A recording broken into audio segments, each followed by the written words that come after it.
I'm hiding out in my bedroom in Vancouver, BC, Canada today because it is 33 degrees Celsius with the humidex, and for us here in Vancouver, that means we hide out somewhere with air conditioning, and my bedroom just happens to have air conditioning. I decided I would make an English as a second language video because it's a great thing to do indoors, and my bedroom has good lighting, I think.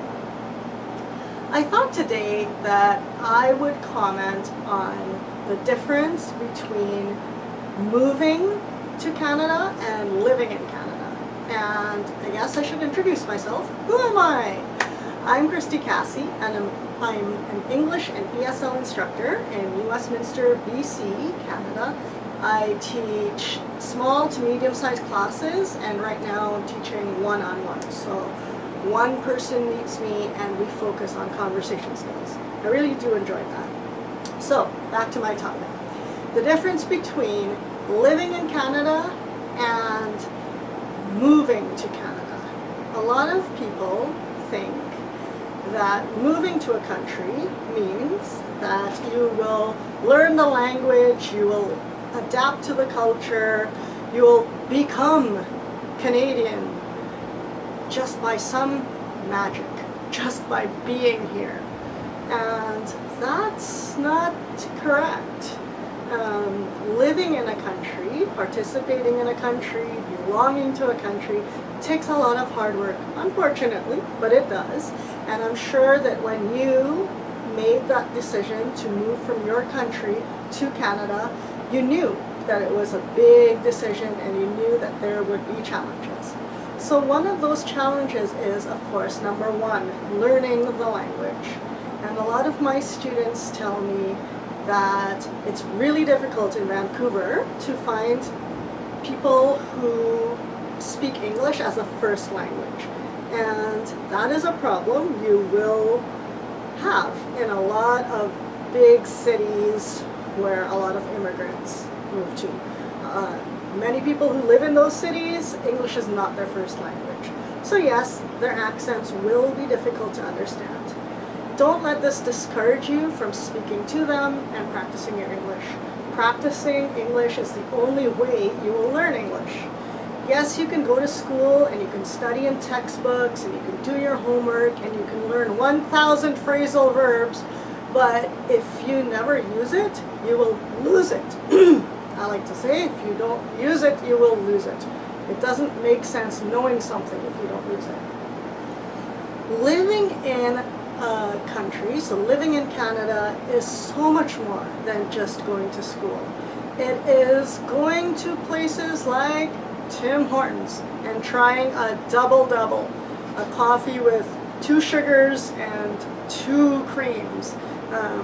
Kind of a Canadian thing, people say. I'm not sure why, but it became a Canadian thing, and I think double-double is now in the dictionary as 2 sugars, 2 milks, and it's known as Canadian.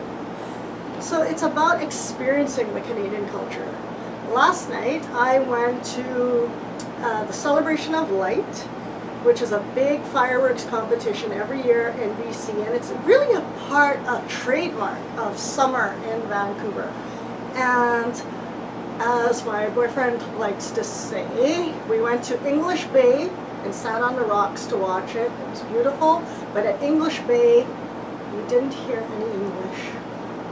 We heard very little English, and that's fine. You can, if you're socializing with your family, your friends, you can speak your first language. That's perfectly fine. One thing in Canada is we're really accommodating with that. However, if you are trying to practice your English, it's not the best, right? Because you're listening, you're trying to learn new vocabulary, and you're not really hearing any. So speak it with your friends. Invite other friends to speak it with you. Ask other people questions in English. Get them to practice. All this is enjoying that culture of, people say that people in Vancouver are friendly. Well, start a conversation with them in English. Enjoy being Canadian instead of, okay, I'm a Brazilian in Canada, I'm a Scottish person in Canada, I'm a Caribbean person in Canada.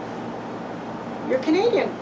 You made it here, you sacrificed, you probably left great jobs in your country, you probably have so much education from your country, and Canadians don't seem to appreciate it. So you have all these great things about your country, but here you are in Canada, so you might as well make the best of it and participate in Canadian life.